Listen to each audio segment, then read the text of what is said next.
Welcome to Dave's Cooking Show, and for you today, we have an unnamed pasta. The pasta with no name.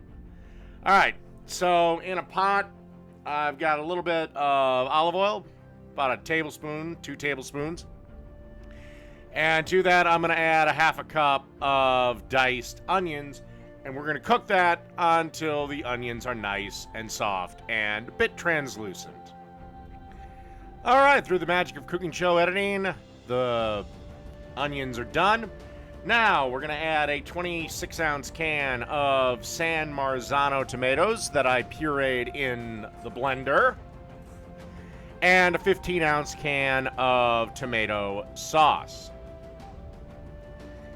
And now we're going to add the spices to this, which is salt, pepper, a teaspoon of sugar, a teaspoon of garlic powder, a pinch of red pepper flakes, about a quarter of a teaspoon, a teaspoon of basil, a teaspoon of parsley, a teaspoon of oregano, a teaspoon of marjoram, a half a teaspoon of rosemary, and a half a teaspoon of thyme.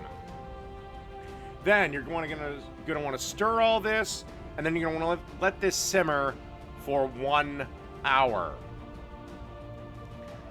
And the pasta has been simmering for about 59 minutes or so.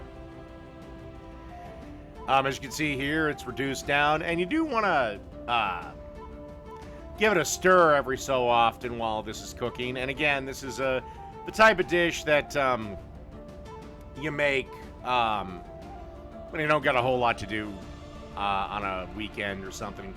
And without the finishing touches, this dish is actually vegan. Okay, now it's time to add 1 pound of whatever pasta you like. I just picked penne. I just like the shape. There's nutritionally speaking, there's absolutely no difference between any of the pastas. It is literally just shape. All right, then you want to give this a stir around and then let it sit for about a minute. And yeah, we should be ready to serve up. Remember, whatever the package directions of your pasta of choice, cook it 1 minute less than the minimum time given on the package. All right, then you want to grab a little bowl, grab a ladle some of our unnamed pasta into a bowl. And then these are optional steps, but I really quite enjoy it. A little bit of freshly ground black pepper on your pasta. And this is the part that takes it to vegetarian. A little bit of Parmesan cheese. And that's it. That's the unnamed pasta. Done.